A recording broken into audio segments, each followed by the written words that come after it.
another episode of the Backstage Sports Podcast. I'm Joe Connor. Woo! I'm JT Harker. And today we have a very special guest. JT, first of all, tell us who our special guest is, JT, and also tell us where you got that mug from, because we all need one. Well, first of all, I got the Thanos mug from Walmart Supercenter, which is my new favorite place on earth. Yeah. I'm not even kidding. I walked into this thing, and Joe, you know me. I'm not a Walmart type of guy. Yeah. It's just not in my brain set to go into a Walmart. Yeah. Man, I went into a Supercenter in Lancaster, California, and let me tell you what. I was in that bitch for 3 hours. I did not want to leave. It makes sense. I'm not even kidding. They have everything you could possibly imagine. Everything you need. It's the Willy Wonka everything. factory. You could decorate your entire house. You could buy anything you need to repair anything on your property. Yeah. And you can buy a flat screen TV. Grocery shopping. We get plants there. So I got this Thanos mug, and this made me realize that that it's going to be my thing. I will have dope ass new mugs periodically on the show. But this is dope though. Easily one of the best mugs I've It's not practical to drink out of because it's so big, but it looks sick. It looks heavy. But listen, thank you guys for listening to the Back Sports Show. You can catch us on any major streaming platform for podcasts, and of course, our YouTube channel, Backstage Sports. And today, a guy that was impossible to track down. I thought he might have been in the witness protection program. Might be. My friend, San Jose dunking legend, James Lick High School alumni, which is right at the bottom of the hill where I grew up on Mount Hamilton. Yeah. West Valley College, Puget Sound, my dude. Oh, and my former coworker, most importantly. That's right. Wait, AJ Williams, what's up, brother? Yeah. Chilling, man. Chilling. Thank you guys for having me on. Man. And I got family back in West Virginia, so a little story. Like back in the day, we went out there for a family reunion. They had a Walmart, and in the same parking lot was a Super Walmart. I don't know. That don't even make sense. But absolutely no sense. So, that's amazing. And it was like the hangout on Friday nights. Really? Yeah. That makes total sense. West Virginia. Dueling Walmarts. Fun fact about West Virginia: did you know Randy Moss and Jason Williams went to high school together? Yeah, that was like Virginia Beach, I think, right? A lot of people don't know that, and they were both all state in both sports, basketball and football. Jason Williams played quarterback. West Virginia. That's right. Oh wow. Yep. Also, fun fact about Virginia: Michael Vick grew up down the street from Allen Iverson. Really? Yeah. That I've seen documentaries on both of them, and that area is supposed to have a bunch of ridiculous talent. Oh yeah. And probably a lot that didn't make it out, right? Absolutely, yeah, because it's a rough spot. Right. But AJ, man, listen. First of all, let me tell everybody how hard it was to find this guy, and then how I ended up finding him. Okay, I'm figuring, okay, I'll find AJ on Instagram, right? That's the typical spot. I'll slide in the DMs, say what's up. The last time I talked to you, I think was like 20 years ago. I was living in Hawaii, and I think I just randomly saw you on my phone. I was like, man, I'm calling AJ. And we talked for a little while, caught up, and that's the last time. It's been a long time. Yeah. And then, are you on Instagram, by the way? Nah, man, I'm married, bruh. And you know what? I ain't trying to manage no DMs. You could have stopped right there, because only people in relationships understand that sentence. Like some people might go, okay, and I immediately was like, yep, okay. Yeah. I gotta, because I do things like I write and stuff, and people are like, why don't you on Instagram? Why don't you do Twitter and all that? I was like, I don't tweet because I got a lot of ideas. Some are good, some are bad. If I had that, I'd share all of them. You know what I mean? Right. Nah. Yeah. Okay. I didn't find you on there. Yeah. And then I found you on Facebook, but you're not really using that thing. So I messaged you, didn't hear back. And then I posted. This is how bad we needed you on the show, AJ. So we didn't hear back from anybody. I figured somebody's got to have AJ's contact. No one even wrote back. That's how rude my friends are. Right. But then this random dude who had contacted me about doing an article on Roger Ver, who's one of the founders of Bitcoin, who actually went to my high school. We had a phone conversation. He was asking me about Roger. that well, so it wasn't a very lengthy conversation. But he, because he's a journalist, had access to a lot of people's contacts. He got me your cell phone number. That's crazy. That's crazy. That's dope. I didn't know that was a thing. So Right. Yeah, I didn't either. You're a straight up ninja, man. Hey, I try to be, man. I try to be. But so I'm gonna tell everybody a little bit about you, but then I want you to get into kind of your sports journey and basketball journey, because we've had a couple dudes on this show, you and Jameel Pugh, who, if there was social media, if there were camera phones during our time, your legend would still be living on because of the things you're doing on the basketball court. But so AJ Williams, when I was in high school and after high school, he had to be the name when it came to, he was one of the best basketball players around, but when it came to dunking, there wasn't even a close second. This dude was high flyer, 45-inch vertical. He had ab muscles and muscles that no one even else had on their body. Like, they literally didn't even, you couldn't just not see them. They just weren't there. Yeah. Like, he just had these, you know what I'm saying? Yeah. We worked in a gym together, and he would take his shirt off in the gym, and everyone would just be like, we're all busting our ass in the gym, and he's just coming straight eating a burger and fries with like a 26 pack. Yeah. You know what I'm saying? Just one of those dudes. Yeah. Freak athlete. Tell everybody about your basketball journey, how you got into the game, how you got into sports. I'm pretty sure, I don't remember everything, but I think you grew up right near me, East Side San Jose. Just get into everything. Yeah, man. Well, first, and I'll start off. Thank you for all of that. You know, brought back some fine memories.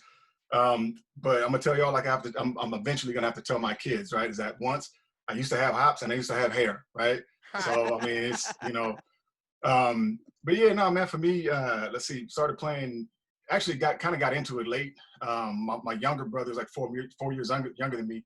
He played organized before I did, but I was so I kind of bounced around. You know, grew up mostly in Southern California, down in Pomona.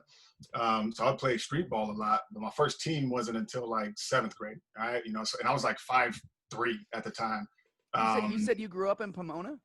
So yeah, like from the Bay, grew up mostly in Pomona, went to high school at you know, East Side James Lake, lived in Atlanta for a couple years. I'm a child of divorce, man. We were broke. We just moved around. So, you know, but yeah, so, you know, street ball first, got into it organized late, you know, and but loved it. And like you said, man, I think, you know, looking back on my career, like, I was definitely an athlete, right? I was a freak athlete, and at the younger stages, that'll get you by, right? Like in high school, you're killing if you're an athlete. And then in college, like I was still solid and you know, crazy highlights and all that stuff, but it never really kind of came together for me. And so there was just that realization that, like, this ain't gonna be paying the bills. Let me follow back on plan B, which thankfully my parents always kind of instilled in me. So yeah, man, so I used it to go to school, and honestly, like, that's, you know, I work at Santa Clara University now. I'm in charge of athletic recruitment for the university for all of our sports. And whenever, you know, they bring in a recruiter, have me talk to somebody, I say, look, man, you got to use this to get that next step paid for. Use this to get your education paid for, that kind of thing. So it was fun, man. Had a blast. I tell you the truth, what I enjoyed the most, honestly, and I don't mean this like I remember just like the feeling of the wind in my hair as I would like jump up and just take off and try to rise on everybody. You know what I mean? And so it was fun, man. It was fun. I definitely have some highlight careers and played against a bunch of cats that are in the league, were in the league, are in the league now. And it was fun. Athletically, I could go with pretty much anybody. As a basketball player, like I said, I was just okay, and I'm fine with that. But yeah, but that picture right there is my senior year of high school. There was an Adidas All-Star game up at St. Mary's. A couple All-Americans and shit like that, and playing in the game, and I won the dunk contest. There was a dude, Blandon Ferguson, who I think he's from like the East Bay, and he was supposed to be the dude. Everybody was like, "Nah, this guy, he's the one." I think he ended up at like Illinois or something like that. Okay. But I beat out him, and then there was a dude, Nick Vanderline, who went to Cal that year, big 6'10" dude. So it was fun because I was a nobody, right? I was like nobody knew who I was. But it was fun, man. It was a good time. But tell me, in that pick, is that the original Iverson kicks right there? The answer? Yeah, I think so. Yeah. Hey man, I just bought a pair of the retro Iversons, man, the other day. Nice. Those ones with the cushion that looks like honeycomb. Yep. Yep. No, I got the ones that had like the stripe that's coming down the foot like this. Oh yeah. Nice. You know, the lightest shoe I ever held and played in, but then like could never find it again was like I think Jason Kidd had a shoe with Nike or something like that, and it was like just holding it like the lightest shoe you could find, man. But yeah, my you know what, on the real, my biggest downfall was that I probably really wear like a size 13, but in your head you're always thinking, oh, my feet are growing and all that stuff. I used to play in like a 15, right? Oh, wow. So I just double up on them socks and that, but had I played with my real, hella uncomfortable. Hey man, you know, it's that mental thing of like, nah, I'm gonna grow into these. You know what I mean? who can you tell people who are some of the NBA guys that you went up against? For sure. Drew Gooden, you know, played against him, and I've seen him a few times, you know, throughout the years since then. And he always remembers me because the first time we played against him, my team was shooting it free throw, and I'm lined up next to him. He steps into the lane real nonchalant on the rebound. I rise up and just yam it on him, and the look on his face was like, "Nigga, do you know who I am?" I was like, "I don't care, man." Like, because he was already the dude. You know, right? Yeah, he was the dude. He was a dude, man. I'm so proud of that. Like, I'm so proud of anybody that I played against or from my area that went out and did some things, man. That's awesome. Fun fact about Drew Gooden, wasn't he a Cavalier? Yeah, he was. He also played with the greatest player of all time, the GOAT. So that's not he played with Michael Jordan. No, he did not. No, JT. He played with the GOAT. I said the GOAT. Drew Gooden never played I with said Michael the GOAT, Jordan. like capital G, like GOAT. Hey, I'm old enough to have watched Jordan, and I'm a Jordan dude.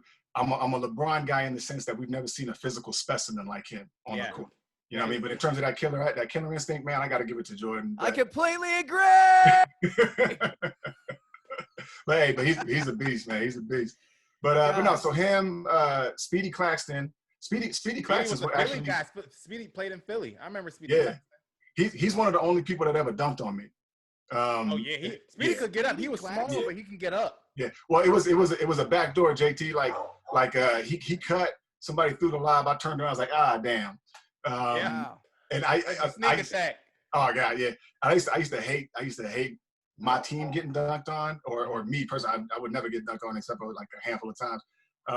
So I would always make it. I'm gonna come back at you. If you dunk on my team, I'm gonna go at you. Right. There was one cat from Sounds Lake State. He had he changed his name. He had a Muslim name. Yeah. I played against him. I came to one of the West Valley Open gyms when you were there, and he was there. Right? Oh wow. Yeah. I forget his name. Dude. So West. Yeah, me too. But a bunch of cats, man. Like in the current league, Isaiah Thomas, Avery Bradley, they were up in Washington when I was up there. So we played against them when they were in high school. Oh, and okay. They were hella good. I don't what's his name? Isaiah Thomas is hella short, man. Like he's hella short. Yeah. He's like my so they were hella good. But like nobody saw that coming, right? Nobody saw like starting in the NBA All-Star game coming. You know what I mean? And so again, hella happy for them, hella proud for them. But yeah, a bunch of folks, man. A bunch of folks. He also played with the second greatest player of all time. Isaiah Thomas never played with Michael Jordan. No, he didn't.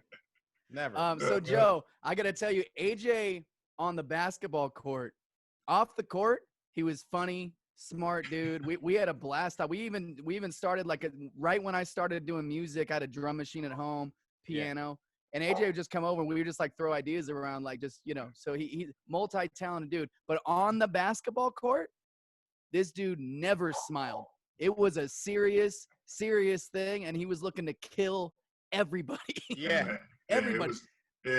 No, honestly, man, there was a time like anybody where I loved it, man. I ate it, slept it, drank it, dreamt it. You know what I mean? So yeah, no, I loved hooping, and I got two boys, man. And so my thing with them is I don't care what you play. Hopefully you're passionate enough about something like that. Yeah. But my rules for them are they're gonna hit the gym and grow their hair out. That's it. I'm gonna live vicariously. That's all you got to do. Yeah. AJ, if I remember correctly, were you a karate kid? Were you a martial arts kid growing up too? Yeah. So damn, good memory, man. So growing up, man, like I was into Ninja Turtles and fucking karate and comic books and drawing and all that stuff, Yeah. So like I said, my pursuits were elsewhere. until about like junior high, you know. So yeah. But you know, you're into comics. You a Marvel fan? Yeah. Here, I got something real quick. I grabbed. I was a big comic nerd. Oh man, like in like the you know, with all the movies these days, like I was more excited to take my kids than they were. You know what I mean? Me too. Exactly. Yeah. Me too. But here, I drew this when I was 10 years old. Oh shoot. Oh wow. Okay, so for That's those crazy. who are not watching, it's like a super dope, detailed drawing of who was that? Spider-Man. It's Spider-Man, but it's like it's like 10 years old, bruh. Really? Dang. Yeah. Do you still get to drawing at all? A little bit, man. Tell you the truth, just because of coronavirus, right? Like we've been home, Yeah. so I had some chalk and stuff, and so for my wife for Mother's Day or something like that, I just did like a big chalk mural, right? Of Wow. some, and then with all the stuff that was going on recently, I did like a fist on my garage that came out pretty dope. You know what I mean? So I just mess around with it. That's dope. That's dope. Yeah, I used to think I was gonna be an architect, but I was like, man, it's hella math. So Don't forget that. yeah. That's dope though, man. If you ever want to draw me and Joe as comic book characters for Backstage Sports, Hey, no we're worries. gonna have a studio in the near future, and we will happily display it front and Nice. center in the studio. Right. Nice. For sure. Yeah, So man. like I was saying earlier, AJ, I don't know if you ever did you know who Jamil Pugh was? Yeah, I know the name. I know the name for sure. So he got in Slam magazine. I played against him in an AU tournament, and then he was in two other AU tournaments when I didn't play against him. But he was a good player, another crazy athlete. Right. 50-inch vertical. Yeah. Dude said he was 6'4". In high school, he said he was 6'4". I swear he walked in the gym and he looked 6'2", but a good 260. He looked like a linebacker, and this dude had like you and him in Northern California. I didn't see anything else like you and Jamil Pugh. What high school did he go to? So I guess he went to Grant High School. He was going to Washington in Fremont. Remember Washington High School? Yeah, but I guess he got it. Crazy story, man. We won't get into it too much, but he got kicked off his team as a sophomore. Yeah. And then kicked out of his house the same day because he was staying with a mentor because his grades weren't up. He kicked him out, went back to Sacramento where he was, I guess, originally from, and went to Grant High School. And they had a crazy team where they were just blowing everybody out, ran through the playoffs, were killing teams by like 30, 40 points. I had a bunch of future NFL and NBA guys on the team. But yeah, Grant High School graduated your year, 99, right? Yeah. 99, and went to UMass and then ended up at Sacramento State. And actually ended up at Sac State a year after Rashad Hooks graduated. Okay. So yeah, he must have been the cat, because 99, there was only one other dude who was doing what I was doing in high school, and I think it had to be him. That would have been him. Yeah, he was always on what was that? The sports, the highlight show. Yeah. And I used to sit there watching. Show. Yeah, and I used to sit there watching it like, damn, these cats ain't never at my games. You know what I mean? But no, he was off the hook. He was doing some crazy shit for sure. Yeah, we used to always hope that they were going to be at the game, huh? Our first conference game junior year, we got moved up to the A division, Piedmont Hills, Independence, Lee, all the public schools, right? And we're the predominantly white Christian school, so everybody wanted to kill us. But actually, second game, we lost to Piedmont. First game, second game, I hit a game winner, and not only was on the top 5 plays for the show, but then had an article. My dad was halfway to work the next morning, turned around because he was looking at the paper while he was driving, and he woke me up, and he's like, "Look at this." And I'm annoyed that he woke me up because it's like 6 in the morning because my dad He also literally stopped his commute to work to go to turn you up. Well, when you that's a loving dad right there. Right. Well, also, when you have very few sports accomplishments in your life, it's a really big deal. And I still have the article framed. It was Harker hits game winner against Independence to cap Valley Christian Rally. Yeah. And that was it though, AJ. That was my highlight. I hear it, man. I was like player of the week a couple of times in senior year, and then my dad cut those out and all that. So it's nice, man. You got to hold on to that. You know. Yeah, man. But, But are you following the league nowadays? Or what sports are you following? Anything? Obviously, You know what, outside man, of COVID. it's tough. I like college football. You know what I mean? I like Yeah. college football a lot. I'm an SEC guy just because the athleticism coming out of that conference. You know, honestly, any sport it is, I like to see athleticism, which is why I'm a LeBron fan, and you know, AJ, and you all would have that. been But you would have been a mean football player, dude. dude, that's the thing. I You'd have probably been a played the wrong beast sport. football Real talk, player. you know, like. Man, oh, If you man. was talk, playing man. football, what position would you play? I mean, probably wide receiver. You know Yeah. what I mean? See, man. Although now I look at it like shit. It might be better to do the hitting. I don't know, you know. But Right. Or I was always safety. scared of that. You would have been a nasty safety, man. Yeah. You know what I mean? And that's the thing about it too. Is, you know, just not understanding like how that works and with NFL, like there's, you know, the combine and all that kind of stuff. And it's like you Yeah. can play for any school, but then go show out. Like not understanding that, not understanding, you know, how contracts work and all that kind of stuff. Like I had no clue. I had no clue. So had I known that a little bit, and now that I do know that, I'm gonna present it to my kids like, look, man, you can be a beast, and like, would you rather get up and put a suit and tie on, or maybe go play a sport that you love? You know what I mean? Like, there's steps you can take to work towards that. You know, but AJ, tell me this: did the genes get passed on?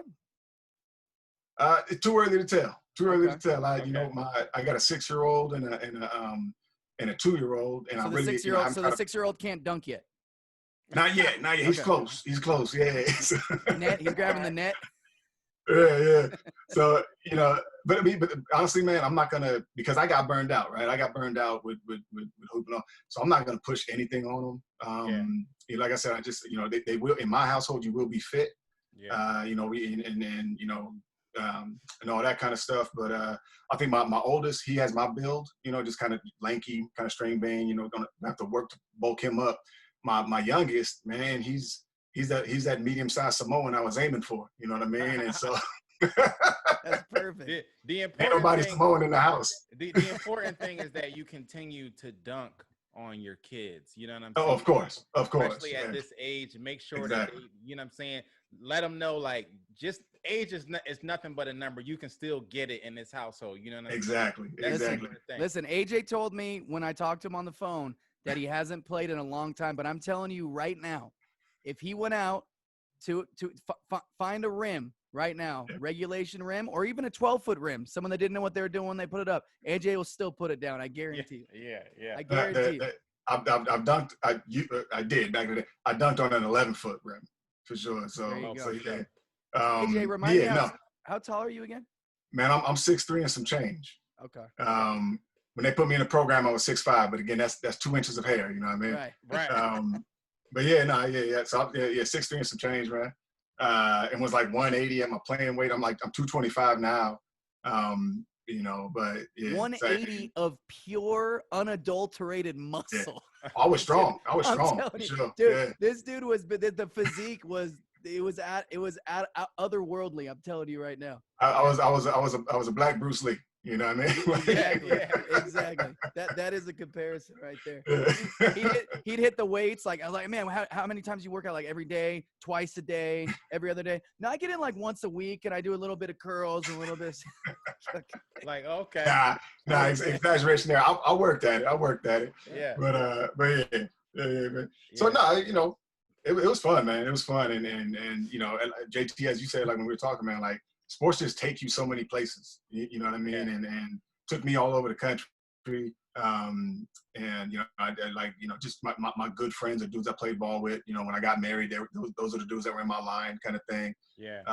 So yeah, and I tell everybody, man, pursue it, you know, as much as you can, as hard as you can, for as long as you can. But also be smart, you know what I mean? Don't let it use you. Everybody hears those stories about the cats that get, you know, scholarships to school and can't read when they leave. You know what I mean? Don't be that dude, you know. Right. You know, so yeah, but it's fun. It's a good time. So you went to James Lick High School. Yep. You played with one of the other top guards around, who may have been a year older than you. What was his name? Italian kid, right? Anthony Elias. Yeah. Anthony Elias. Yeah, Portuguese. Who? Joe. This dude was the white Allen Iverson. He was Jason Williams. You know what I mean? Yeah. But he was short. He was 5'11". Kansas was after him, but you know, he didn't have the grades, and also they hit him at I didn't know he was that good. He was that good. He was that good Wow. because Rex Chapman, right? Rex Chapman's from Piedmont, Right. and there was that connection. So he was looking out for him, put him at San Jose City, and it just never panned out. You know? I didn't even know that Rex Chapman went to Piedmont Hills. Yeah, yeah, Wow. yeah. So yeah, man. But yeah, no, he was off the hook. He was off the hook, and he's still coaching. Coaches at like an NAIA school out in Iowa or something like that. Did he go? Did he end up playing after San Jose City? He did. He went to Concordia, which I think is a NAIA school, Right, and then yeah. he played there, coached there for a long time. And then I don't even know where he's coaching right now, but yeah, he's still in it. You know? Okay. And But, you then you end up you go to West Valley, which Joe, I think I've even told you about West Valley for those up north that don't know, or anywhere that don't know. West Valley and San Jose City are the premier, or at least they were back then. I don't know what they are now, but the premier community college. Like everyone on those rosters were going somewhere to play college, whether it was, did you play with my boy Casey Keegan? Yeah, for sure. So him and I played. Casey and Guy Beam. Yeah, Guy Beam. Yeah. So Casey went. No, I mean it was. Yeah, so I went to James Lick, and I went to prep school in Rhode Island. I was at the because I had a bunch of like small D1s looking at me coming out of high school. Okay. Mostly back east, and then the service academies offer a gray shirt year, right? So it doesn't start your athletic clock. And I got a family history in the service, and so I was like, all right, check that out. So I did a half a year at the Naval Academy's prep school in Newport, Rhode Island. Much respect to the folks who do that, but it wasn't for me. Came back, went to West Valley. And to JT's point, like during the spring and the summertime, West Valley was the best basketball you could get in Northern California. You had dudes from the NBA program in the city that were about to get drafted. You had pros. You had all the D1 cats in the area. I dunked on the Collins twins a bunch of times. You know what I mean? I always get them mixed up, but well, I used to see them both because I think Jason, his son was playing on my son's travel ball team for 7 to 10-year-olds. Right. Yeah, you told me about that. Right. And both the Collins twins were coming out to the games and stuff. Nice. Steve Nash used to go play at West Valley because when he was at Santa Clara. Those open gyms were legendary. Oh yeah. I went there and got smoked. Those open gyms were too much for me. Yeah. But I mean, but the real talk though, like, you know, you played out there and you saw where you were at, you know what I mean? And that's where I, like, you know, very quickly I was like, I can hang athletically with any of these cats, but I was like, as a basketball player, it's going to take a whole lot of work to get to, you know, where some of these cats are. And not that I wasn't trying to put that forward. It's just not everybody can make it, man. You know what I mean? So right. Yeah. But it was fun on the real. It was. So then West Valley to Puget Sound. To Puget Sound, yeah. Okay. Yep. And coming out of West Valley, I had, you know, a handful of like D2 offers and all that. But like I said, I was burned out, man. I really didn't want to do it anymore. Even the coach who was recruiting me at Puget Sound, I told him straight up, like, bro, I don't love this like I used to, you know what I mean? But I'll do it. So went up there, had a good time. Beautiful part of the country, you know what I mean? That's real cool. Love Seattle. My favorite player growing up was Sean Kemp, right? Which was probably my downfall because I was 6'3", trying to play like Sean Kemp, you know? Yeah. But so I went up there, had a good time, man. It was fun. It was fun. Man, there's a guy that doesn't get brought up as much as he should. Sean Kemp. Yeah, right. Sean Kemp. And that whole Sonics team, Sean Kemp, Gary Payton. Oh, man. That was a nice one. Man. Gary Payton, Sam Perkins, Detlef Shrimp. You know what I mean? Yeah, man. No, it was a good team. They had they had Nick Anderson. I don't know about that. He was Orlando. No, I think Nick Anderson ended up on the squad. Or am I thinking of, is there a guy that looked just like Nick Anderson? They got the guy who's still coaching. Like, he was coaching Portland for a while. Mm-hmm. Nate McMillan. McMillan. Yeah. So we're gonna get, obviously today we got the big thing of this week is the NBA awards. We're gonna get to that. That's obviously meat and potatoes.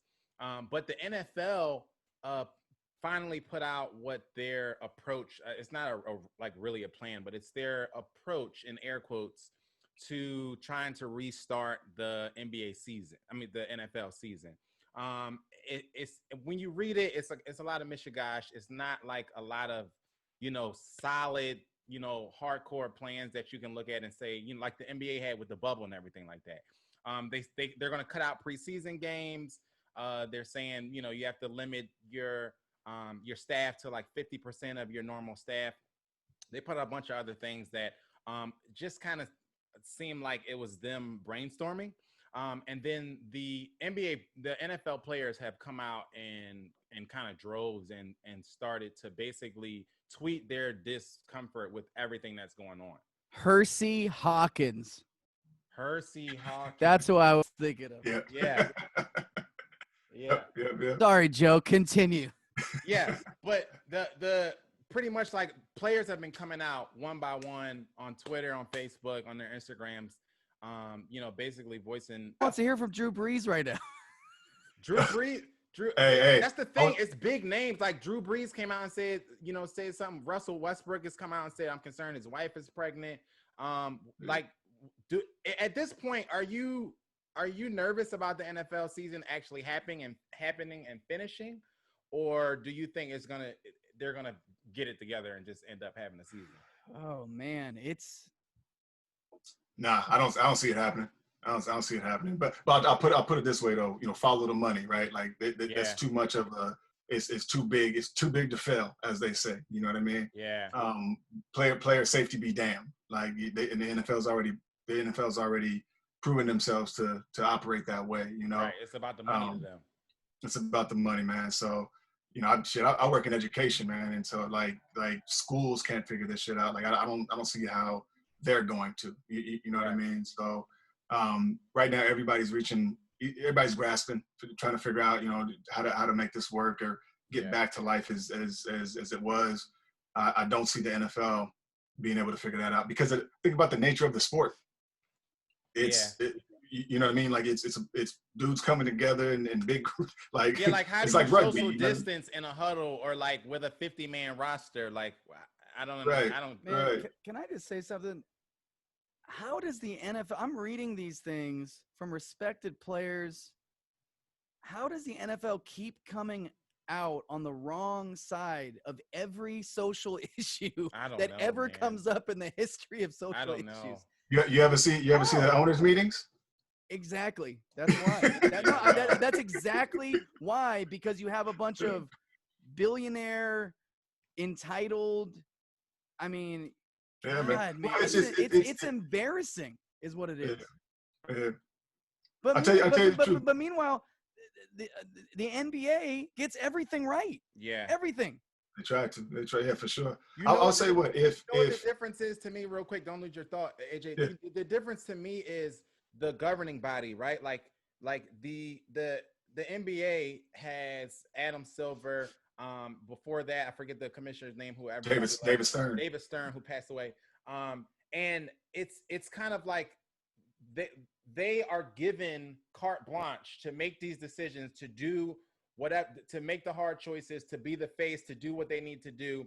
And on the NFL, Roger Goodell is really more of a mouthpiece for 30 guys. You know what I mean? Whereas I feel like the NBA is almost the opposite. You know what I mean? Go ahead, AJ.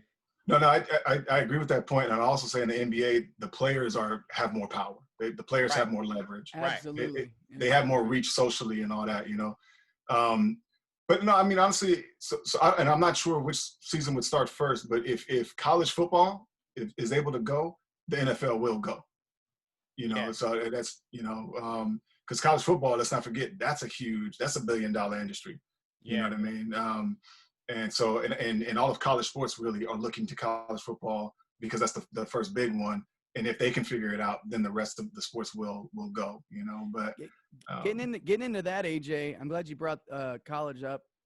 How do you feel about players getting paid and how much and that sort of thing? I honestly, man, I think it's an awesome development. I remember Ed O'Bannon, the O'Bannon brothers at UCLA. Oh, yeah. Like he was the one that like kind of spearheaded this, man, back in the day, I remember. And it's been a long journey to get to this point. So I'm all for it. I think it's going to be the wild, wild west, man, in terms of trying to trying to find balance with that. You know what I mean? Because if you are one, I mean, how do you find cohesiveness on a team when one cat's getting a whole lot of money, other cats ain't getting no money? You know what I mean? But everybody's driven to be, trying to make it to that next level. That's going to be interesting. But I think, the point that we're at now, where again, NCAA is a multi-billion-dollar industry, and cats are getting fined for selling their own jersey that the university's selling in the bookstore. Cats are getting fined for taking a slice of pizza from a bookstore. That shit don't make no sense. That don't make no sense. It's you know crazy. what I mean? And so, yeah. So now I'm more than happy for the players, and glad that has come about. But it's going to be, as if we learn anything just from history, you can make a decision that can be a law, legislative piece that's put into place. It's going to take 10 to 20 years for that to actually get figured out. You know what I mean? Austin, come here. Yeah. So yeah. Yeah, I'm not confident that they can get it figured out, because hey AJ, I want to introduce you to my AJ. This is Austin James. Hey, what's up, man? How you doing? Hit you with the new cut. Yeah, it's a good looking dude. We thought he was gonna be an AJ, but everyone just ended up calling him Austin or Monkey. So that works. And we tried basketball, and he was pretty good, but we decided that football, baseball, and golf are where we're gonna go. Hey, you got that build, man. Because of height restrictions, you know what I mean? Nice. Good stuff. Nice to meet him. Good stuff, man. He's gonna be nice to meet you, Austin. He gonna be built like a solid back linebacker though. Yeah. Listen, I'm 5'10". He's lucky if he gets to 5'8", but I'm telling you right now, he's gonna weigh 40 pounds more than me, no problem. Yeah. Dude, it's crazy. It's crazy. He's just so I'm telling you. So my wife is I'm Black. I'm African American. My wife is Egyptian on her dad's side and Korean on her mom's side, right? Okay, yeah, he's Korean too. Nice. But yeah, I said, like, my youngest son, he came out like that medium-sized Samoan I was going for. You know what I mean? He got her build. She's built like J-Lo. Yeah. Winning. But no, it's a good-looking boy, man. Yeah. So she has nice hair, is what you're saying. She has good hair. Yeah. Beautiful. Yeah. Beautiful. That makes sense. Okay, so let's get into it. So the NBA came out and said that they are going to the awards that will be given are only going to be attributed to the first part of the season, the part of the season before the pandemic. So basically, they came out saying it's over. Like, put in your votes now. When the ballot comes out, it should only be based on the part of the season that ended on, what was it, March 10th or 11th, when they suspended the season. Okay. So with that being said, we're going to jump in and give our NBA awards. So we're doing MVP, Defensive Player of the Year, Rookie of the Year, Sixth Man of the Year, Most Improved, and Coach of the Year. Let's start from the bottom up, because the juiciest part is MVP, obviously. So let's start with Coach of the Year. Okay. AJ, you want to give us your Coach of the Year? This is a personal friend. I'm gonna go with Lloyd Pierce for the Atlanta Hawks. Okay. Just on GP. Oh, okay. Because I was confused. Like, what made you do that? Okay. Just on GP, goddammit. But no, I mean, let's see. Tell you the truth, man, I didn't even watch enough of the season to say anything different. You know what I mean? So I'm gonna go with him. What do y'all think? I don't know on this one. I think Zion gets Coach of the Year, hands down. Zion? I also have him winning every other award on this list. Yeah. No, listen, let's just give it all to Zion. I have everything Zion.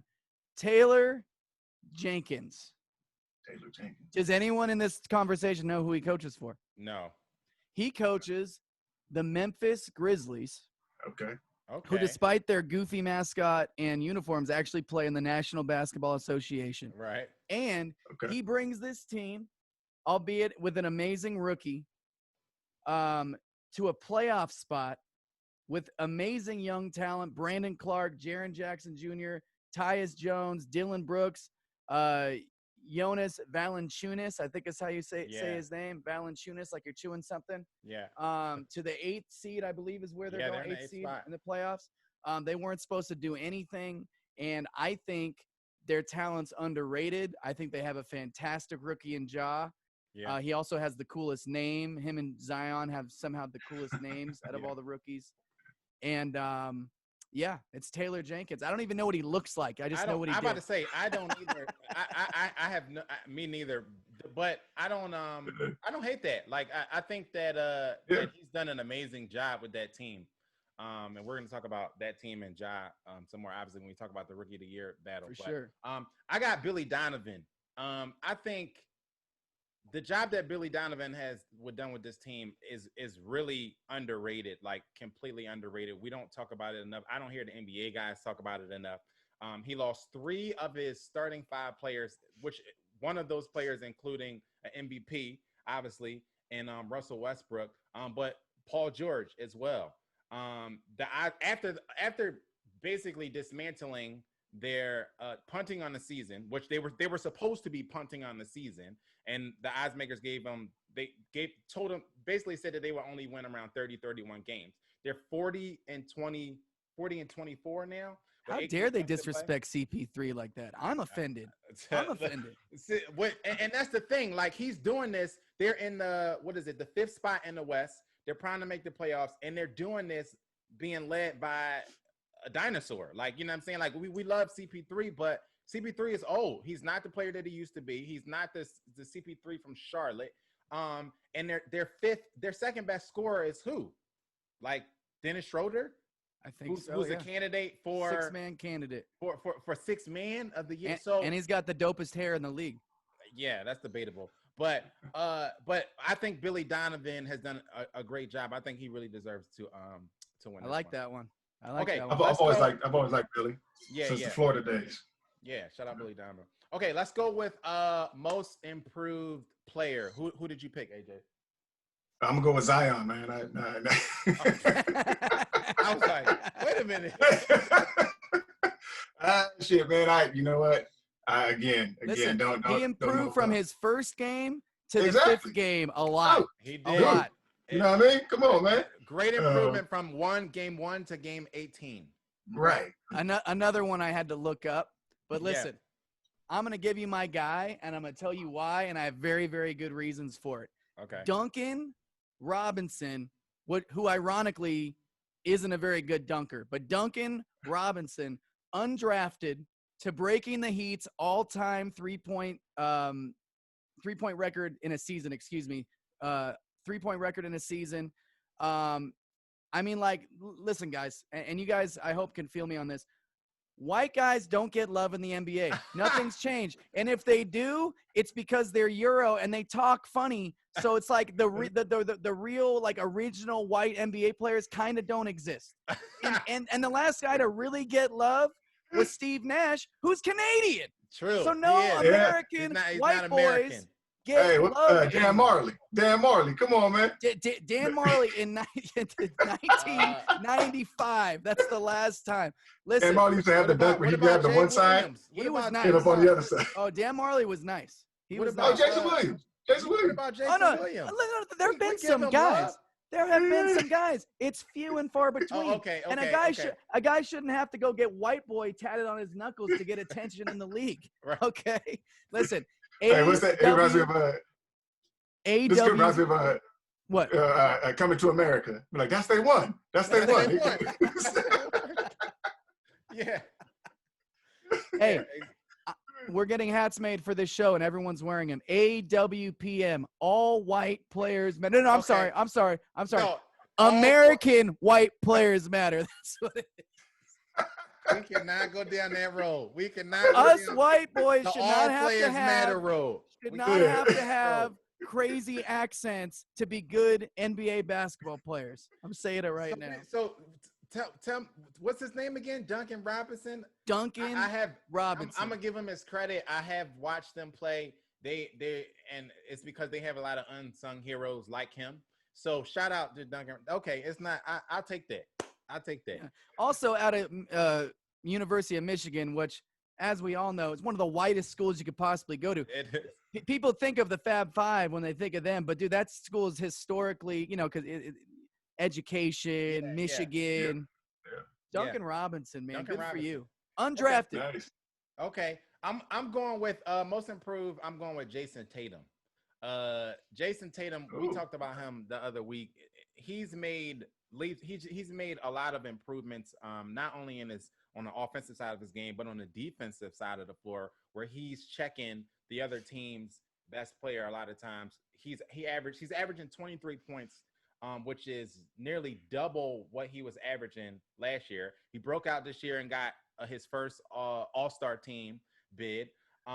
He loses a starter and an all-star and a superstar like and a Kyrie flat earther Irving, and a flat earther like Kyrie Irving, and still leads that team to be third in the East. You know what I'm saying? So they're which is basically where they were with Kyrie.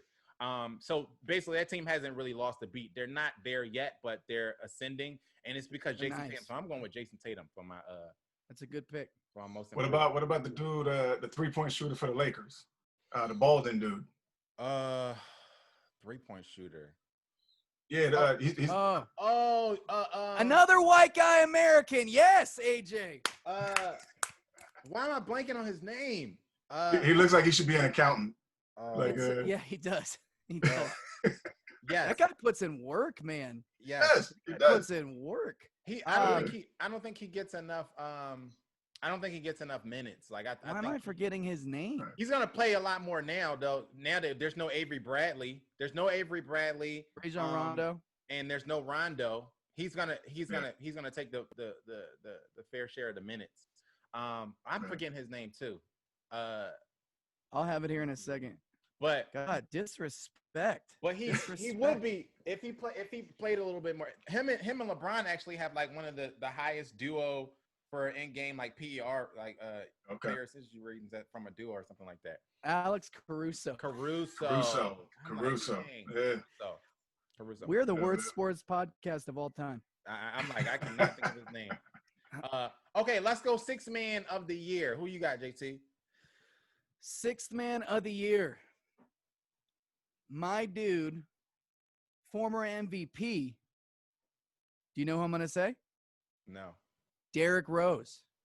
Oh, that's okay. Came off the bench for the majority. He qualifies as the 6th man. 18 points, which, by the way, is also his career average. 5.66 assists per game, which is also, I think, slightly above his career average. And the dopest tattoo in the entire NBA. It's like a triangle all faded and it says Godspeed. I have no idea what it means, but it looks cool. Yeah. So Derrick Rose is my 6th man of the year. And I love his hair. Yeah. You know what? And I'll second that in a sense that when that dude came out, right, like it's explosive as hell. The ratio of like his ankle to the floor and like his, like the explosion he had. Yeah. Oh. You knew that wasn't gonna last long, right? So when he got hurt, to see him come back to even being a shadow of what he was, man, I give him much props for sure. Yeah. Amazing. Yeah, because he looks great now. Yeah. He looks great now. Okay. So y'all both like Derrick Rose. For my 6th man, I'm going. Y'all might call this chalk, but I'm going Lou Williams. To me, it's a no-brainer. We're talking about a guy who is averaging 18 points off the bench with 5 assists in 29 minutes per game. We also talking about a guy whose team is 2nd in the Western Conference, right?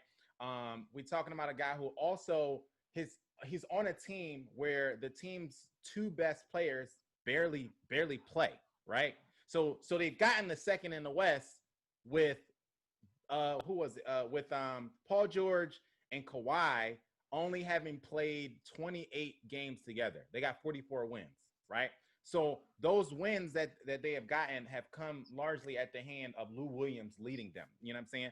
Trez Harrell has also been a part of it. They're a deep team, but Lou Williams is the guy. When a lot of the games that I'm watching them play, and there's no Kawhi, or there's no Paul, or there's Paul and no Kawhi, or there's Kawhi and no Paul, or there's neither one of them, Lou Williams is closing those games. You know what I'm saying? So for me, it's a no-brainer. It's got to be Lou Williams to me for 6th man. That's a good call. And so sticking with the Clippers, are we to the defensive player of the year now? No. So we can hop to defensive player. Yeah, let's hop to defensive player. All right, my dude is Patrick Beverly, man. That dude is a beast. Okay. He is a beast, man. Like, and how does anybody know how tall he is? He's like 6'3" or something, or I think he is 6'3". I don't know how tall he is. Yeah, man. Anybody in the league that ain't 6'5", that's in the league for a reason, Yeah. right? Like you are a specialist, man. That dude is smothering defense, man. And I think back to the play, maybe the second time they played the Lakers, and it came down to him and LeBron, and he stripped LeBron like 2 plays in a row, right? Man. And like, you know, any lesser players getting a foul called on him. Patrick Beverly, the refs already know he has that reputation. He ain't backing down. Like he's a beast, man. He's a beast. Can you imagine being a guard and having to go up against Kawhi Leonard, Paul George, and Patrick Beverly in a front court? It sucks. Because they're huge human beings. They're 6'9", they're 6'10". They're huge human beings, right? And they're tough, and they their can lateral move laterally. Is like butter. Like it's like they follow you around the court. They're like safeties. Like they're like it's crazy. Yeah. So that's my pick. Okay. Defensive Player of the Year, Giannis, atapa apartment.com Pakunko is incredible. And I'm just going to spill the beans right now. He's also my pick as MVP. I don't remember the last guy to win MVP and Defensive Player of the Year, although I'm pretty sure it's the greatest player of all time, Michael Jordan. It's LeBron. Giannis who's your mama Patunko is incredible. I'm not mad at the Giannis pick. I'm not gonna lie. Giannis came in second for me. My Defensive Player of the Year is Anthony Davis. It's simple. The Lakers have the 3rd ranked defense in the league, in a tougher conference than Giannis plays in. Anthony Davis takes the call for a rim protector, but he also takes the call to be a perimeter defender. He's playing. He's checking a lot of stretch 4s and stretch 5s. These guys are bigger, stronger, faster. They have a longer range, and he's able to check them in. Like I said, in the Western Conference, 3rd in the league in blocks, 77 in the 77th percentile with 0.93 points per possession allowed. So he's been crushing it defensively all year, and I think that he's been crushing it defensively all year in the tougher conference. So that's why he edged out Giannis for me. Okay, let's take so Rookie of the Year. Who's your Rookie of the Year? AJ, you go. I mean, Zion don't even qualify, right? So you got to go Ja. I mean, because like the games played and all that, right? Yep, that's how I feel. Right. AJ, so you got to go Ja. AJ, this is your Rookie of the Year. Yeah. Yeah. I'll tell you what. Who I would have loved to have seen play more? Zion, man. He's a freak, man. He's a beast. He's a beast. You know, I just hope his body holds up. That's it. But he's a beast. So do I. He just lost like 30 pounds. Yeah. That's good. Quarantine started. So that's good. Joe, you already know who the pick is. I don't even gotta say it. LeBron? He's not a rookie. Michael Jordan's my Rookie of the Year every year. No, Zion Williamson. This is preposterous. Because he had the most exciting 18 games of 6.5 games of any rookie that we've ever seen in the history of the game. I know we've got rules as far as what you can qualify, how you qualify as far as how many games you're supposed to play, but we've also never, ever, ever, ever, I repeat, ever seen a talent like Zion Williamson. He is my Rookie of the Year. So I just want to start by saying this is asinine. Zion Williams has played as a 9, as a 10, as 11, as a 12, it's ludicrous. As a 13, 14, 15, 17, 18, and 19. The amount of games that Zion Williamson played in the NBA. 19 games. That's how many games he's played. It's enough. Zion is completely out of the question for me. It's enough. But let's say he played as many games as Ja Morant has played. Ja Morant is the leader of his team, which Zion is not. Ja Morant is running the offense, which Zion is not. Yeah, but Zion's not a point guard. That's not fair, Joe. It doesn't matter. Neither is LeBron James. LeBron James isn't a point guard either. He kind of is a point guard. But he runs the offense. LeBron kind of is a point guard. That's the kind of talent that he is. Ja Morant makes that team goes as he goes. We're talking about he's got his coach in position to win Coach of the Year, which is given to him by JT Harker. He's not only that, but they're they're in the final playoff spot in the Western Conference, right? So if they're 3 games up over the Trailblazers, right? So he's doing this against grade A point guards like Dame Lillard. You know what I'm saying? So as a rookie coming in averaging 18 and 6 it's clear in a way. Even if Zion would have played the whole season, just because of the value How that they dare are to you. their teams, just because of the value that they are to their teams, Ja Morant would have ran away with it anyway. How Because dare that you. team goes, if that team goes as he goes, you know what I'm saying? So How dare it's you. Ja. I think that's a great argument. I think though in the NBA, especially like when you got fans who are voting for All Stars, you got fans who are voting like just the impact of Zion when he's healthy, when he's around. Yeah. Dude he's a freaking draw. You know what I mean? And but He all good also- points for Ja, man. No, absolutely. Ja's, I mean, you can't go wrong with Ja Morant. He's incredible. Zion, but see, this is the thing with Zion. Everyone talks about the tangible things we're seeing, but because of his freakish athleticism and not to mention he knows the game too. He's a smart player as well. He's not getting enough credit for that yet. He's doing a lot of the intangibles already. Yeah. And he's not the number one guy on his team from a scoring standpoint, but man, if he plays the whole season, they're in the playoffs too, and they're ahead of the Grizzlies, which to me probably wins him Rookie of the Year. But maybe so. Props to Ja. Ja's fantastic. Yeah, Ja's been okay. Ja's been putting it in. Okay, so before we get into the MVP, LeBron was asked about the MVP when in their press conference, and he had something to say about the MVP race. Let's hear what he had to say.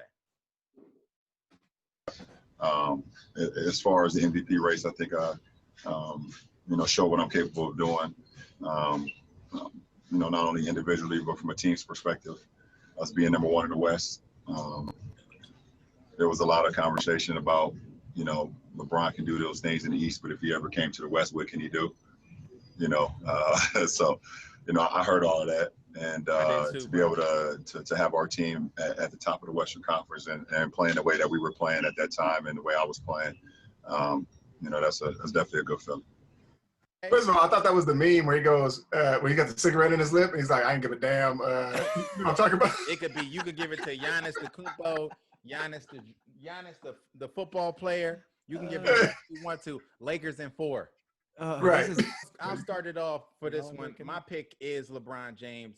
Darn it. It's simple. It piggybacks off a lot of what he said, right?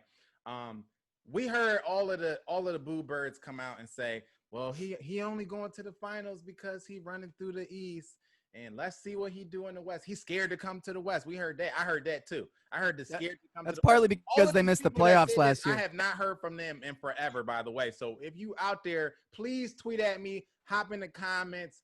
Hit us up. He's got another future Hall of Famer on his team. That's what you're supposed to do. Hit us up on YouTube because I haven't heard anything from these people. The same people that was saying this, the East stuff. Please hit us up on YouTube. So let's talk about why this. Let's talk about why he's the MVP. The Lakers, without LeBron on the court, are the 28th ranked offense in the league. When he's on the court, they're ranked second. Okay, so that tells you the value to their team, and that's going to be important when we talk about Giannis, because JT already said that Giannis is his guy. So that's going to come. Remember that stat, because that's going to come into play again when we get around to it. Right? Let's talk about how we finished. So this is only going to be contributed to the part of the season that happened before the pandemic. Right? We have a head-to-head that happened. Right? Do we remember that? We remember when the Lakers played Clippers head-to-head. Who they played head-to-head? They played the Bucks head-to-head. So LeBron played Giannis head-to-head right before he played the Clippers and he played the Bucks, literally right before the pandemic broke out and they shut the season down, right? Great game against the Clippers. He showed Kawhi what's up, 28-9-8, right? That was a win. So that was a marquee win in the Western Conference, also against that LA rival. But then he played the Bucks. He gave Giannis 37-8-8, okay? Just so y'all know, don't compare this frolicky Buccaneer deer looking dude to me, right? So we got to keep the head-to-head in mind, right? That's what happened. He was also, because Giannis was trying to D him up too. I don't know if y'all remember the epic shot of him posting him up, hitting him with the shimmy, and then squashing him in his face, right? So we have that, right?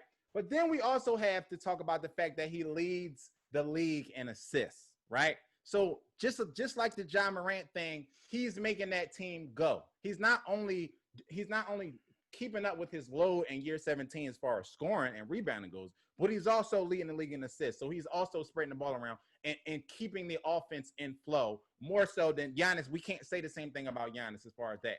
Eric Bledsoe is a killer point guard. But now we got to talk about the competition part, which is important because LeBron touched on that in the piece that we just heard, right? Giannis is in the Eastern Conference, right? So the second best team in the Eastern Conference is who? In the Eastern Conference? Yeah. The Raptors? The Raptors, right? Technically, by the numbers, they're the Raptors. Who's the Raptors' best player? Siakam, Pascal. blah, blah, blah, blah, blah. Exactly. Pascal Siakam, who's also a lot of people's candidates for most improved again, right?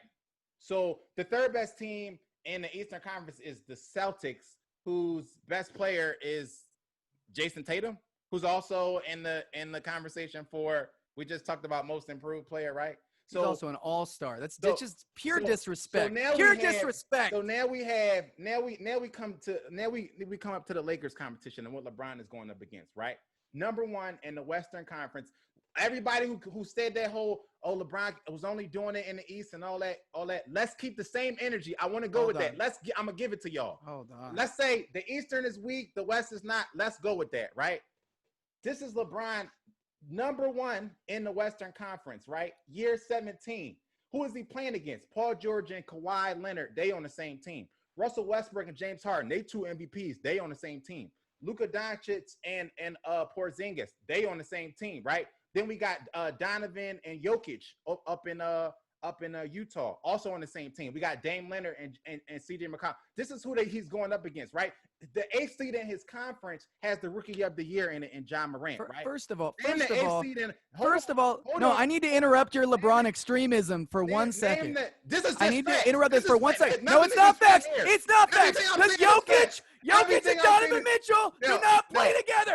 We're on different teams. Everything I'm saying is just facts, okay? No. You know, whoa. One thing. Jokic and Donovan Mitchell are not on the same team. No, they're not on the same team. They're in the conference. You're saying that they're in the conference. They're in the conference, so right? We're just throwing out names now. Okay. We're throwing out names of people of competition that he has to play in his conference. Okay. We're not talking about Chris Middleton or So I use the East to say to slightly downplay LeBron's accomplishment, and now you're using the East to slightly downplay Giannis's accomplishment. I'm not using the East. I'm not using the East to do anything. I'm stating merely facts, right? You're an East user. I'm only stating the facts that the conference. If the conference mattered to you when LeBron was in it, it needs to matter to you now. Don't give me the Giannis. No, let me tell you in the East and all this other stuff. Not when Pascal Siakam is his toughest contender. Let me tell you why it doesn't matter. Not when the Nets is in the 7th seed. It better matter to you now. Oh, listen to. I am gonna put together a highlight reel of Joe defending the East. It better matter. And I'm gonna play it. You know I'm gonna put it all over social media. AJ, my only thing with LeBron is always what? My favorite tagline is keep that same energy. If you tell me LeBron did this and I tell you Jordan did the same thing, keep the same energy. Don't say it was okay if LeBron did it, but it's not okay that Jordan did. You know what I'm saying? What you're saying? All I'm saying you're is keep literally that same energy. You're literally not keeping the same energy about the East. No. I want you to keep the same energy about the East. I want you to keep the energy about the East. You pick Giannis. You're not keeping the energy. I want you to keep it. You pick Giannis. Hey, look. Y'all obviously stay out of this, AJ. y'all way more research than this. I'm gonna just jump on that. Sorry, bro. I forgot you were there. Sorry. I'm gonna just say, look, everything Joe said is facts, except for the two teammates, whatever. I don't know, but that was facts. I think Braun runs into that same thing Jordan ran into, right? Where people get tired of giving him the MVP. He could get it every freaking year. You know what I'm saying? But and then think about like off the court. So we talk about on the court, all that stuff. When dude left Cleveland, I think it hit that city for like $3 billion. You know what I mean? Like they fell into a deficit, bro. Like you talk about most valuable player. Literally, that dude is an economy unto himself, man. And LA doesn't need that. but he's the draw. He's why they're selling out. If there's, you know what I mean? Like he's that dude, man. I would say though that Kawhi, watching them go up against each other, Kawhi, bro, like is a freaking machine. He is off the hook. And if you don't have LeBron, you want Kawhi. But I'm gonna give it to LeBron for as long as his hairline holds up, or even beyond that. Like, listen to me. Listen to me right now. There's something that when it comes to these awards, I'm an old school guy. As we know, this is a regular season award. We know that LeBron overall, playoff LeBron, Giannis is still, young, all that. We know who the most valuable guy is as far as who's the best guy right now to win you a championship. And that's clearly LeBron over Giannis. That's clearly probably Kawhi over Giannis. They're proven. But this is the reality. I get so tired of hearing this stuff. So when he's on the court, he is plus this and minus. And when he's off the court, the team that blah, blah, blah. Listen, we're talking about when the dude's on the court. And when Giannis is on the court, historically, when we talk about numbers, he's averaging 29.6 points per game, 1 block, 1 steal, 5.8 assists, 13.7 rebounds. And he's on the number 1 seed in the East, which LeBron was for a very, very long time, and he was winning MVP. So my regular season MVP is the Greek Freak, Giannis Antetokounmpo. You can't talk about most you can't talk about most valuable player and discount the value part. The reason why people say on the court versus off the court is because that speaks directly to the value part of the saying, right?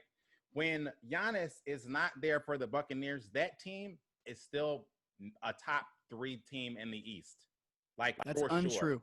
Like, that is for untrue. Sure. You know what I'm saying? That team, Chris Middleton with Drew Bledsoe, like that team can go. And in this Eastern Conference, and it's in a conference where the Pacers with no Victor Oladipo are the 5th seed, and the Sixers are the 6th seed, and the Nets with no Kevin Durant and no Kyrie Irving are the 7th seed. It's not his fault that the East is weak. Seed. Just like it wasn't LeBron's fault that the East was weak. I'm just stating facts. That if that Bucks team without Giannis would still be in the playoffs, not only would they still be in the playoffs, but if the pandemic didn't happen, they would have home court advantage. Joseph right? Connor, your facts sound a lot like opinions. No, when you spit them out. Okay, they sound a lot like opinions. That is a fact. If you literally break down the numbers with Giannis not on the court in the games that they played, they still statistically can land somewhere between 1 through 8 in the playoff seedings for the Eastern Conference. Listen, Joe. Listen. You can look that up and compute those numbers. That's a fact.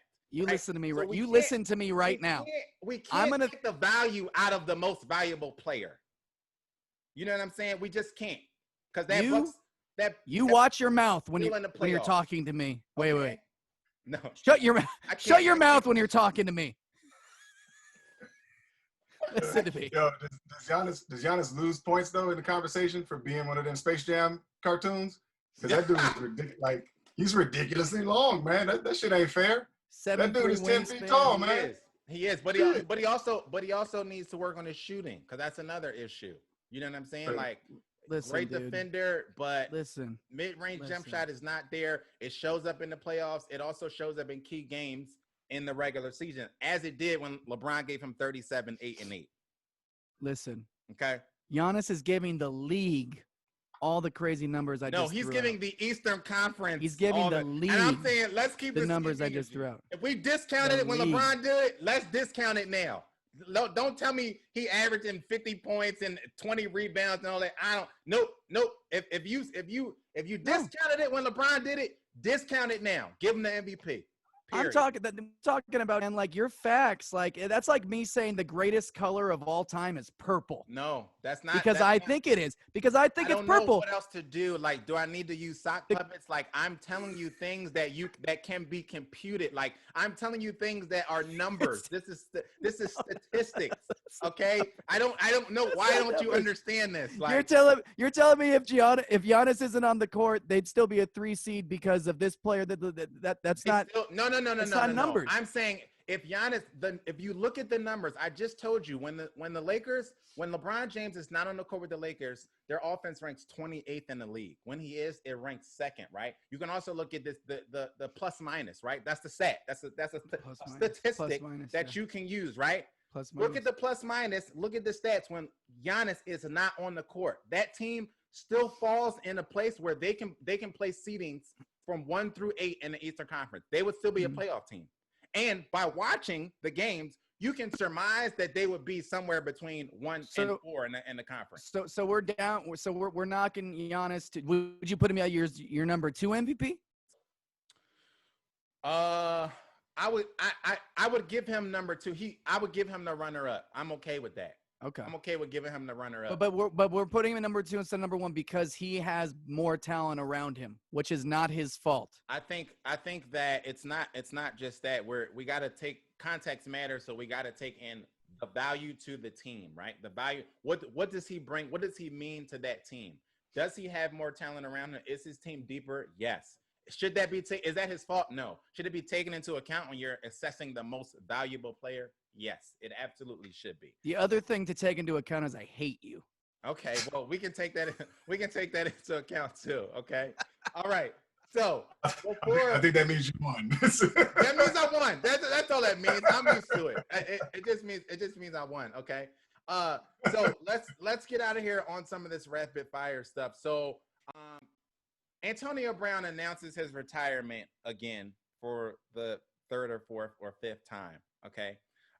He has a series of tweets. If you can't see the tweets, they read, "I came, I saw, I conquered, mission complete, call God." I don't know what that means. At this point, the risk is greater than the reward. Thank you, everyone who's been a part of this journey. I sincerely thank you for everything. This is the kicker. The next tweet is it time to walk away? I done everything in the game. I don't know. He needs Hooked on Phonics, if that still exists. I also don't understand what was everything in the game. Like, I thought championships and like everything was a part of that. And I don't, were you guys there when he won a Super Bowl? Nah, I was not there. You know what? I'm treating this dude like Kanye. I'm done with it. Yeah, I'm done. Yeah, just let him go. Yeah, I'll listen to your old shit. I ain't messing with you no more. You know what I mean? Like, college Dropout was dope, and so are your first few seasons in Pittsburgh. Yeah, I can't do it no more. Yeah. Okay. Man, oh man, AB. Well, hey, first of all, shout out to AB.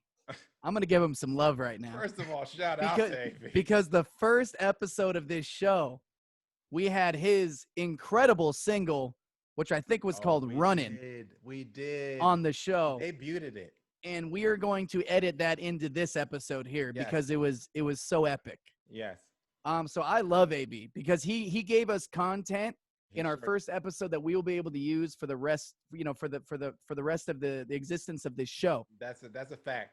But this is I thought he was getting it together. Deion Sanders was mentoring him. Everyone thought he was getting it together, but apparently he's not getting it together. And I'm disappointed because I really wanted to see him in a 49ers uniform catching TDs from porn star Jimmy.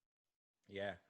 Yeah, it's a shame to see what's going on with him. My Niners, who by the way are winning the Super Bowl this year. Okay, I'm not too sure about that. Okay, so apparently those are more facts, AJ. Joe's not too sure about it. That sir is not a fact. That is an opinion. Okay. I'm not too sure about it. Facts. So certain NBA players have came out and said that they think that playing in the bubble with no fans is going to cause a lot more technical fouls. This is something that I didn't think about. I thought was interesting when I heard it. He said one of the things that they got away with is talking shit under their breath or like, away to the bench and there's 30,000 people screaming. The ref doesn't hear it. There's nobody in the stands. The ref hears everything, right? Everything. Yeah. What teams do you think should be worried the most about the possibility that they will have significantly more technical fouls due to the refs being able to hear them in an empty gym? Probably the Clippers, man. Patrick Beverly. I was thinking the same Patrick thing. Beverly alone. Can't wait for the Clippers to play alone. The bubble. I was thinking that. You know what? I mean, Draymond's not in there, so it's got to be Patrick Beverly. It's not going to be the Warriors. Right.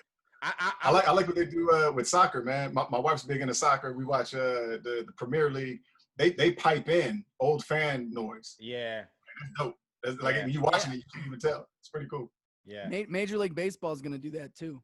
Nice. Yeah, that would be cool. Okay, so this is we did a start bench cut last week. We do them whenever they come up. A lot of times they're trending on social media and everybody's talking about them. This is the latest one. So this is a little bit of a different one because it's start bench cut historic duos. Okay, so for those who are not watching, start bench cut Jordan and Pippen, Shaq and Kobe, Kareem and Magic. AJ, your first go. Shit. Man, that's tough. Start bench cut. Well, I gotta go. I think I'm gonna start Shaq and Kobe, probably. Okay. I'm gonna bench Jordan and Pippen, and then I gotta cut Magic and Kareem. Even though I grew up, again, I was down in LA during that time. I saw the original Showtime. They were off the hook. Just the progression of the game, man. Shaq was a beast. Kobe was a killer. You know, those two, MJ and Pippen, couldn't match up with Shaq and Kobe in terms of physicality. So I got to go there.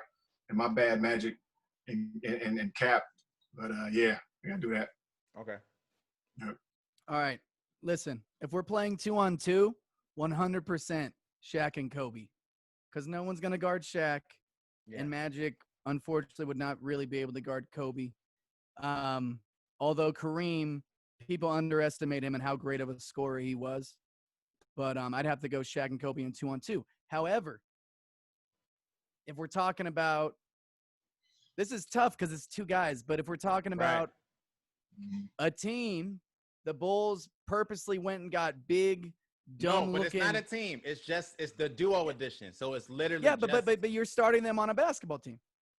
No, this is – think of it as a 2-on-2 tournament. 2-on-2. Yeah. This doesn't say 2-on-2. It says duo edition. Yeah, but it's a duo, but it's on a team. It says duo. Stick to the rules, JT. Historic. It doesn't say they're playing edition. 2-on-2. It is a fact that it says duo. So stick to duo. That's a fact. That's a fact. Is it a fact that says these guys would be playing 2-on-2? It is a fact that it is a duo. It's not a 5-man. It's not the Bulls versus the Lakers versus another Lakers. But they're on a team. No. Think of it as hoop it up. It's hoop it up, but it's just two players. Right. Okay. More non-facts with Joe Connor. This is a fact. I will say if we're playing 2-on-2, which it does not say on this meme, I'll go with Shaq and Kobe. So you're starting Shaq and Kobe. Starting Shaq and Kobe. Ugh, man.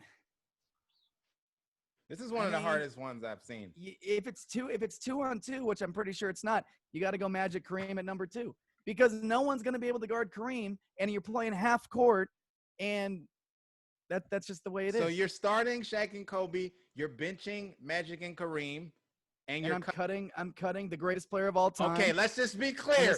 You're cutting your so-called GOAT, right?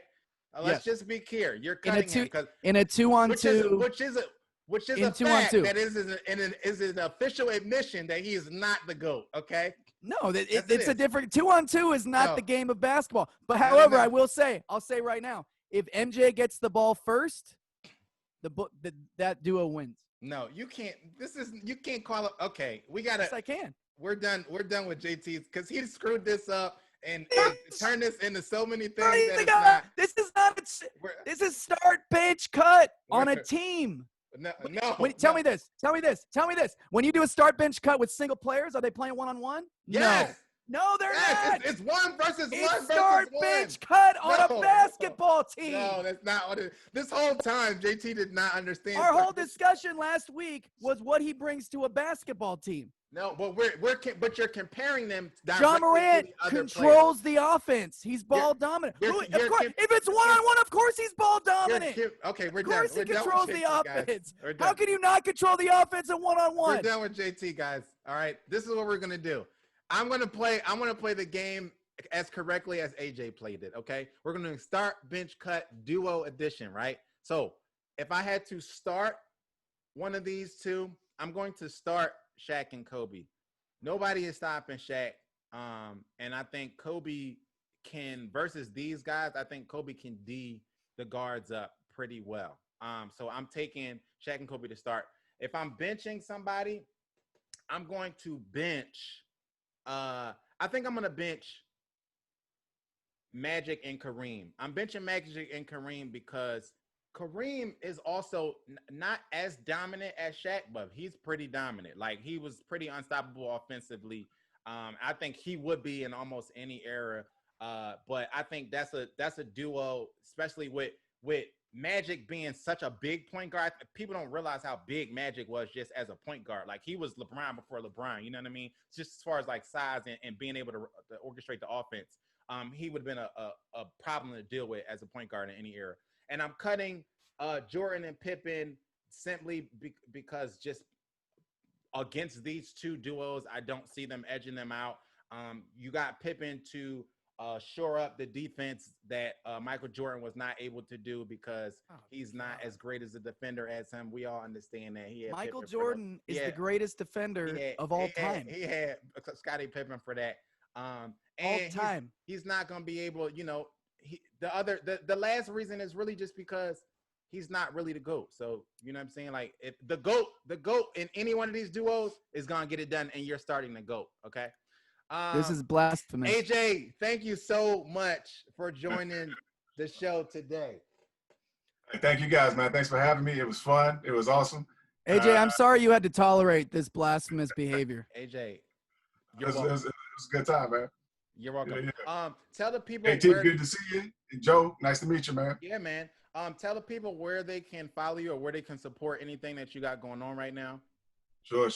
I'll tell you what, they could check out my latest book, which is It Ain't Rocket Science, College Counseling for Everyone. Okay. And then that should hopefully lead them to other things, other books and all that. But nah, man, I'm just in education. So if they got questions, feel free to send them my way, whether they're looking at my school or not.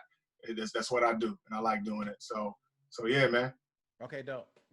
Yeah. I am at Joe Connor 33 everywhere.